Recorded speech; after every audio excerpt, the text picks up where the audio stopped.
El profesor Miguel Ancho Pena González es doctor en Teología por la Universidad Pontificia de Salamanca, en Teología Dogmática, en el año 2001, con premio extraordinario. Es doctor en Historia, sección Historia Moderna, por la misma universidad, en el año 2007. Es profesor titular de Historia de la Iglesia en la Facultad de Teología de la Universidad Pontificia de Salamanca. Es miembro del Consejo Asesor del Corpus Hispanorum de Pace,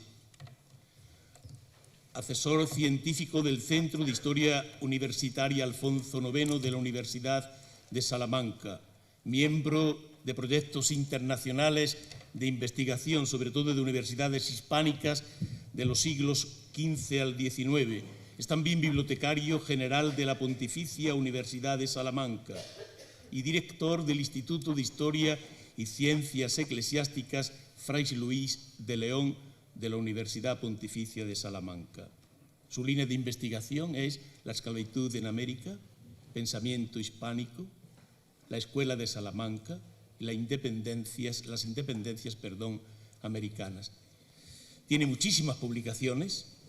Yo quisiera que el profesor Miguel Ancho Pena, cuyo tema de la conferencia suya, de la ponencia, es el contexto de San Juan de Ávila, nos deleite a todos con este estudio que ha realizado. Muchas gracias.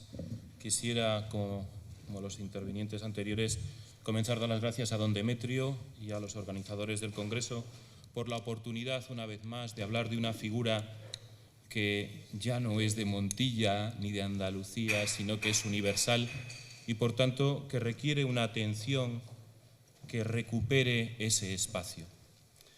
Sin perder más tiempo para poder aprovecharlo en lo que esto supone, quisiera hacer un matiz sobre el título, entendiendo que figuras complejas y figuras amplias, como es la del Santo Doctor, suponen necesariamente una revisión a la hora de plantear aquello que proponemos.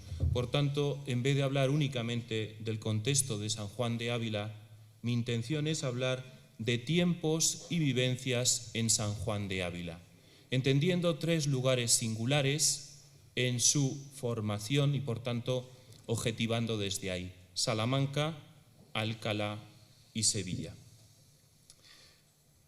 Por tanto, planteando esa dificultad en una figura que no es fácil y es profundamente oscura, como sabemos, su vida hasta esa conversión singular, después del proceso de conversión, que será su ordenación y la renuncia a sus bienes, y a partir de ese momento una vida mucho más conocida. Voy a dividir, por tanto, en esos tres ámbitos que he señalado, haciendo especial hincapié en aquello que puede ayudar a la comprensión, por tanto, evitando repetir cosas que ya están dichas y también intentando de alguna manera proyectar alguna novedad que nos permita intuir al menos quién era ese joven de una sensibilidad especial que se deja subyugar totalmente por el amor de Dios. Y en este sentido coincide en el contexto universitario del despertar de nuevas sensibilidades y de nuevos intereses.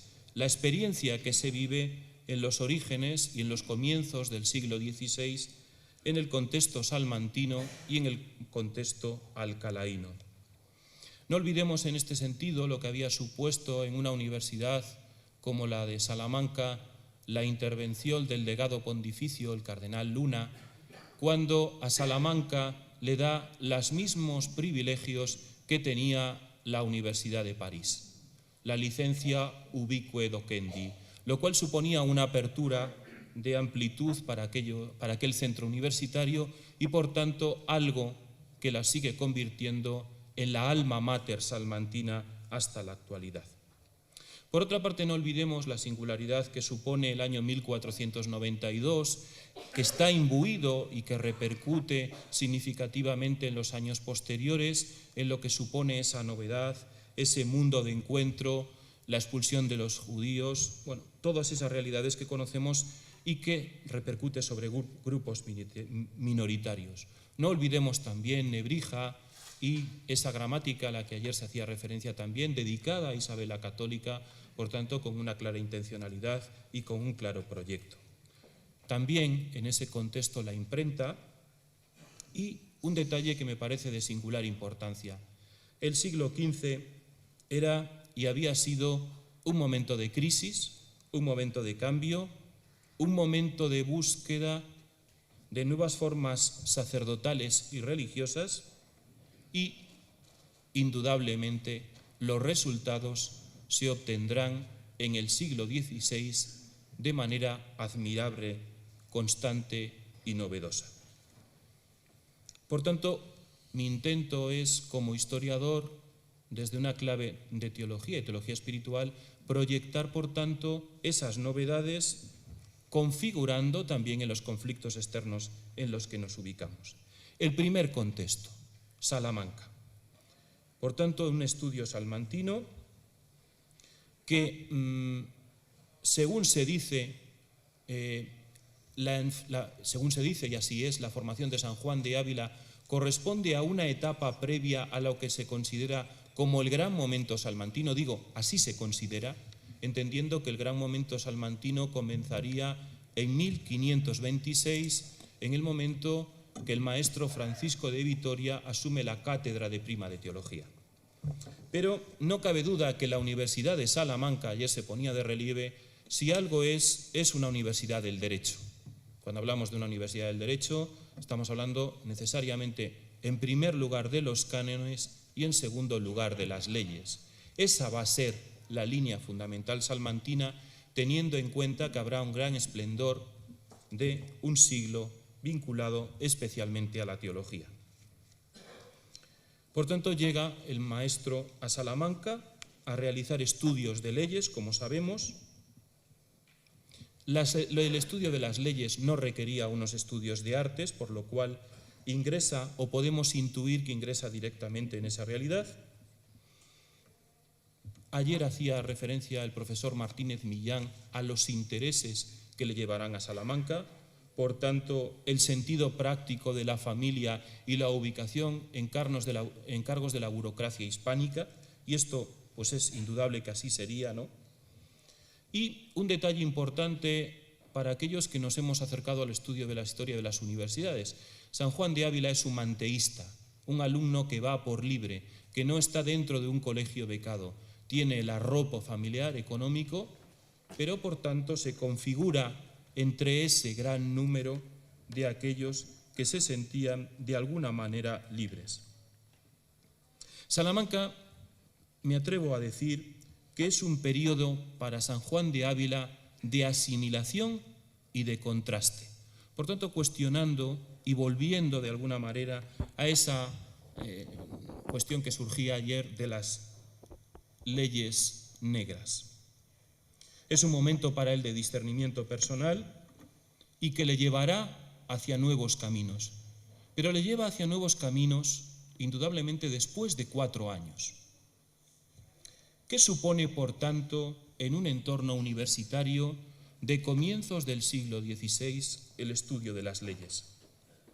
Lo primero de todo, un acercamiento al método de formación itálico por medio de glosas y comentarios, volviendo a las autoridades y a los textos, pero siempre con una mirada particular hacia la praxis, elemento que indudablemente va a estar presente en todo el proyecto avilino. Digo, por tanto, ya señalando tiempos y vivencias y, por tanto, elementos que pueden estar presentes en su proyecto posteriormente.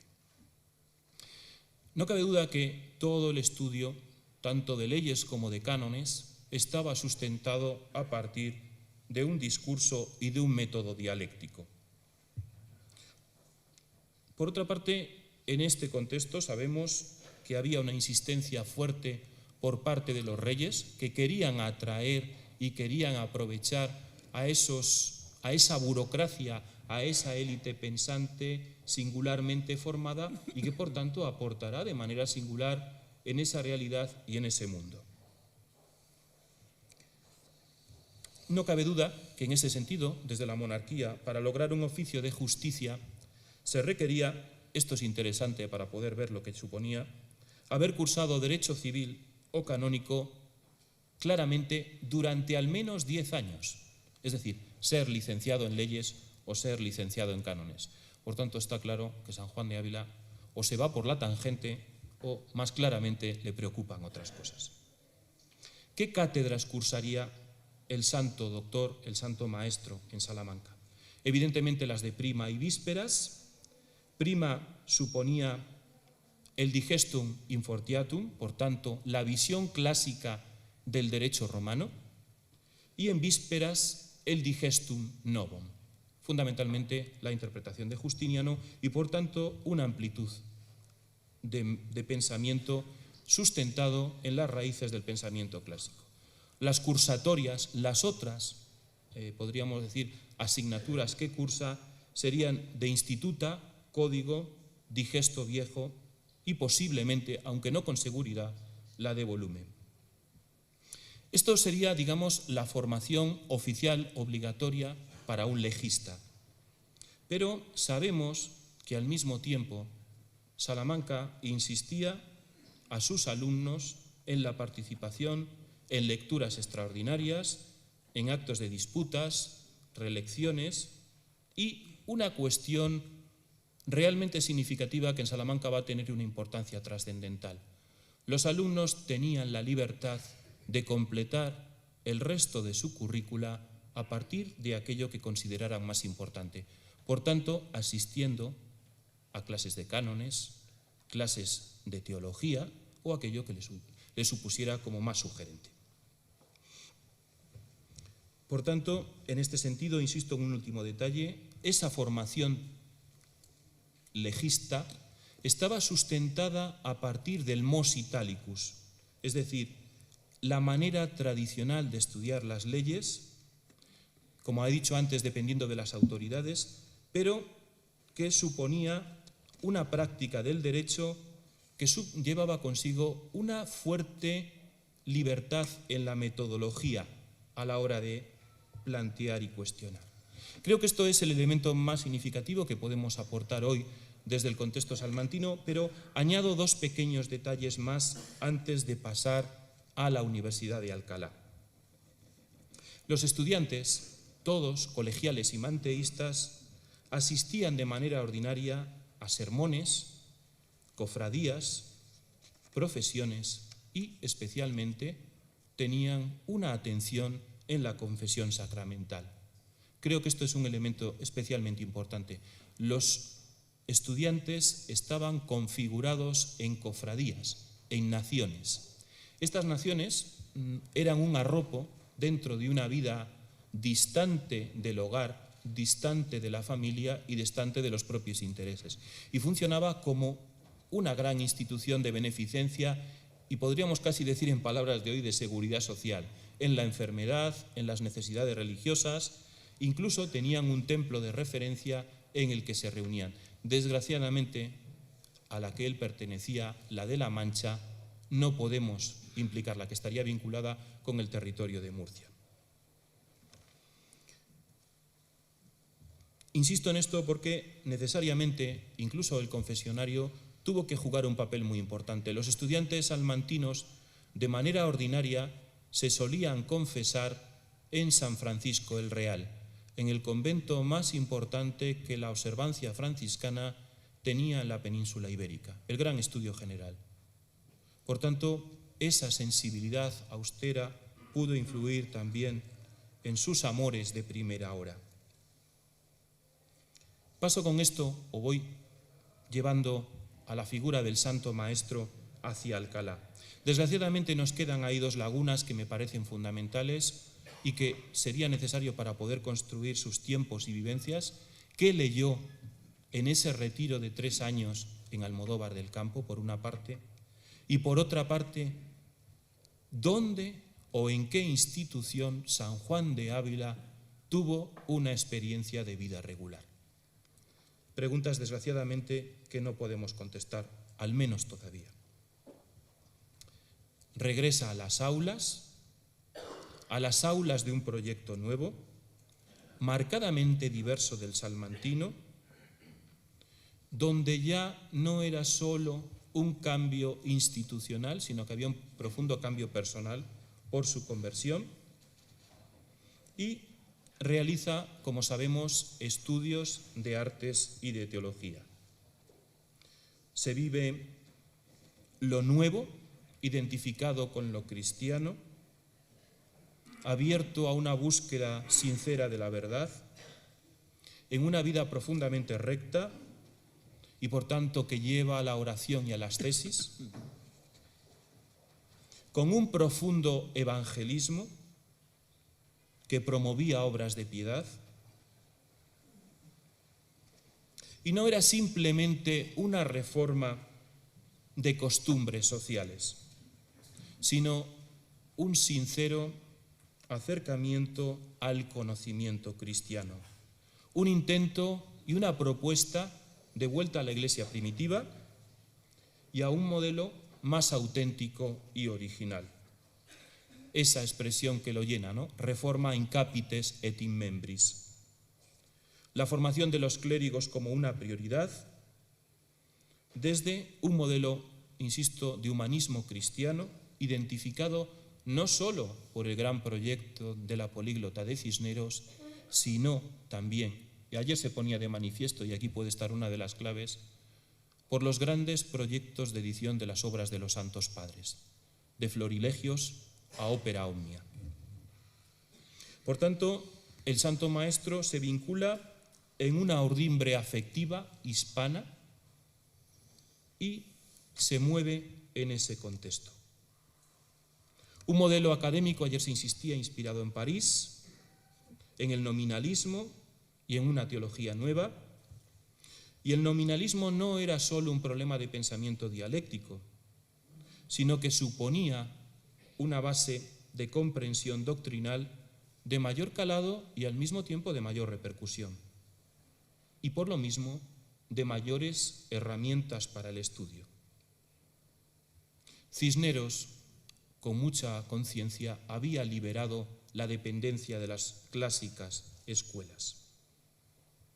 Por tanto, se recuperaba una enseñanza de teología especulativa con una orientación humanística y profundamente pastoral.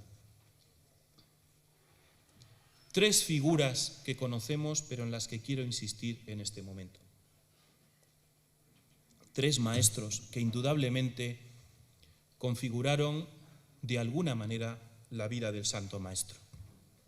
Domingo de Soto, con quien estudiará súmulas y lógica, un inciso que todavía no era dominico, esto es un detalle importante, por tanto es un clérigo. Y la elección del maestro, esto es otro detalle singular, no la hacía los propios planes de estudio, sino que después de escuchar los primeros días en las aulas a los dos maestros que iban a cursar esas asignaturas durante el año, el alumno optaba por uno de ellos. Es decir, San Juan de Ávila escoge asistir a las lecciones de Domingo de Soto. Conocemos cómo Fray Luis de Granada resalta la relación entre ellos, y de Domingo de Soto podemos resaltar la preocupación por los problemas prácticos, las cuestiones físicas, constructivas, como no, presentes también en el Santo Maestro, preocupación por los temas americanos, por los pobres en Castilla. Es decir, no se va a tratar solo de una relación intelectual, de una relación académica maestro-discípulo, sino que ahí podemos intuir una presencia y una sensibilidad social.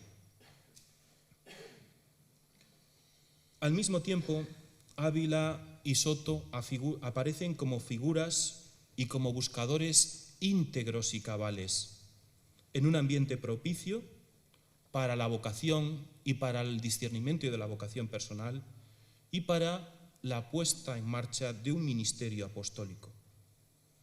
Un Soto que tiene ya 30 años, es un hombre maduro, formado y atrayente, y casi podríamos decir carismático, como luego tendremos que decir sinceramente y con admiración de San Juan de Ávila. Juan de Medina, por su parte, supone...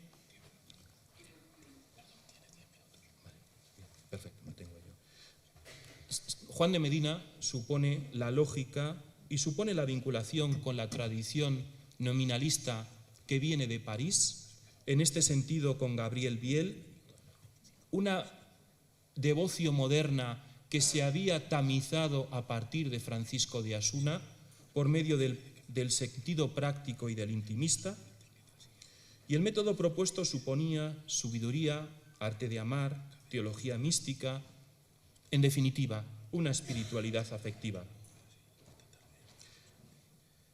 Al mismo tiempo, Ávila será el primero en configurar, según se ha dicho, y así es, una cátedra de teología positiva, pero que tenía ya sus antecedentes en un proyecto alcalaíno donde esto ocupaba un papel importante. Las lecturas en la imprenta de corte devocional influirán de manera significativa y marcarán una metodología práctica singular. Por tanto, insistiendo, ese autor, Juan de Medina, como ayer se nos hacía referencia, estaba utilizando a Gabriel Biel y, por tanto, entrando en todo el contexto de la devoción moderna y abriendo un horizonte novedoso, insisto, tamizado a partir de la figura de Osuna. Un elemento que ha sido intuido. Se nos suele hablar en las biografías de San Juan de Ávila que 3 son sus maestros fundamentales. El tercero es Pedro Sánchez Ciruelo y normalmente no se ha dicho más. ¿Quién es Pedro Sánchez Ciruelo?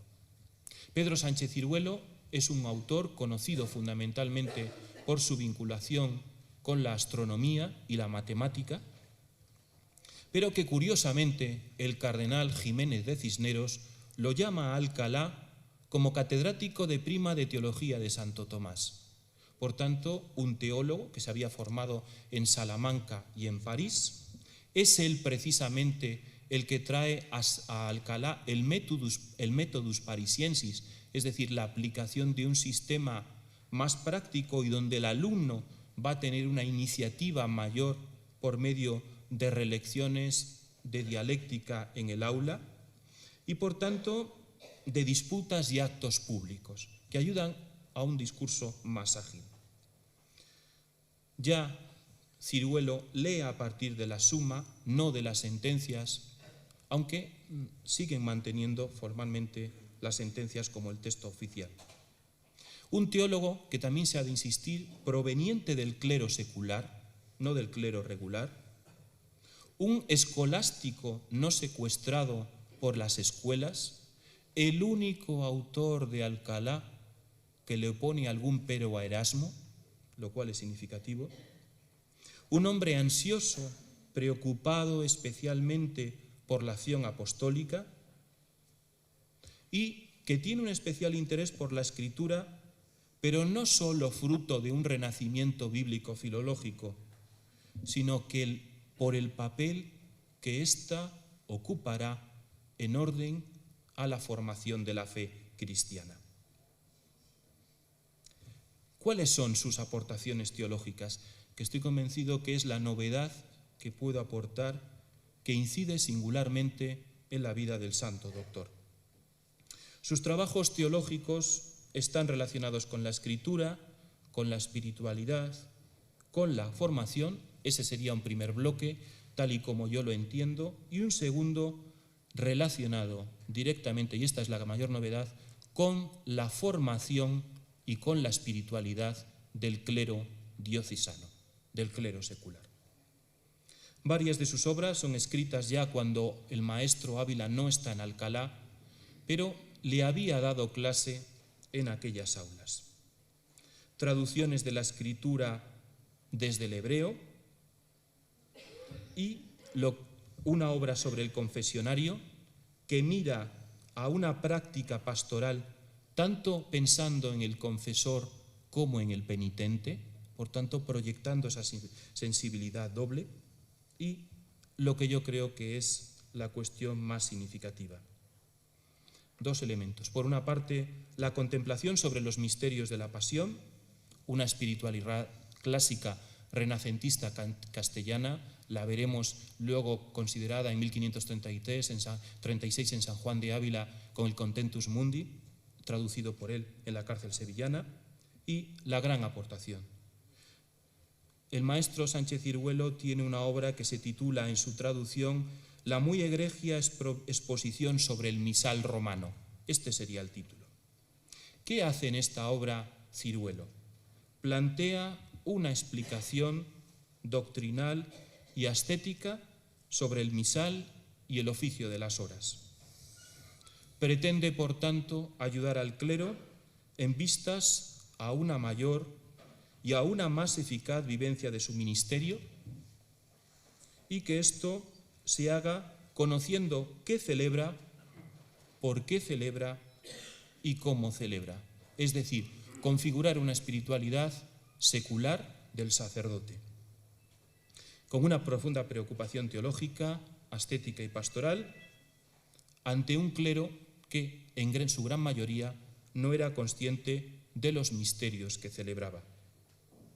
Afirmará que la liturgia conmemora las múltiples y diversos acontecimientos del pueblo de Dios dentro de la historia del hombre y, por tanto, propone una filosofía Christi con la intención de formar en el cristiano y en el presbítero a un hombre cabal y entero.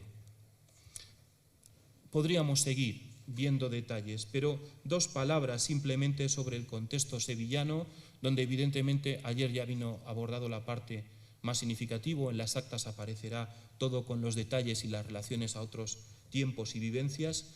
La figura es Fernando de Contreras, pero no cabe duda que los ardores misioneros desde ese ideal evangélico, la renuncia a la posibilidad de una promoción, desde Ávila renuncia a ser un académico, a ser un canónico o un prebendado, renuncia a ser un párroco y es un clérigo itinerante dedicado a la predicación del pueblo de Dios.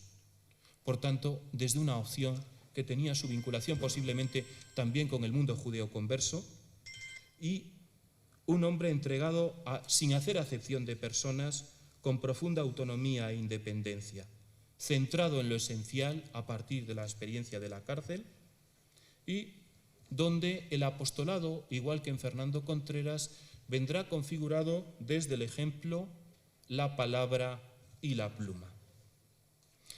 Sí, una última insistencia, los dominicos de Sevilla, donde Domingo de Baltanás ocupará un papel esencial como gran predicador, intuyendo lo que va a ser esa sensibilidad, la enseñanza del tomismo, que en él tanta importancia va a tener, y la preocupación por una espiritualidad personal. No he insistido, no queda tiempo para referir el problema entre Sevilla y Granada. Concluyo, dos ideas. No cabe duda que estamos ante una figura profunda, rica, compleja, emocionante, en definitiva. No es fácilmente clasificable, lo cual lo hace todavía más atrayente. San Juan de Ávila creo que no es un promotor de innovaciones ni de novedades. San Juan de Ávila es un profundo recreador, un reorganizador consciente, creativo y siempre sorprendente, con una honda y profunda preocupación apostólica, que tiene una fuerza de atracción grandísima, siempre marcada por la preocupación social, que no mira solo a la educación, sino a un proyecto integral donde fe y vida caminan de la mano, y donde, por último, Salamanca lo configura desde un pensamiento clásico, ordena su cabeza para pensar y para escribir, y donde lo nuevo proviene posiblemente de ese contexto salmantino y de sus maestros y de los movimientos espirituales y de los grupos espirituales que en esa ciudad y en ese momento tenían lugar.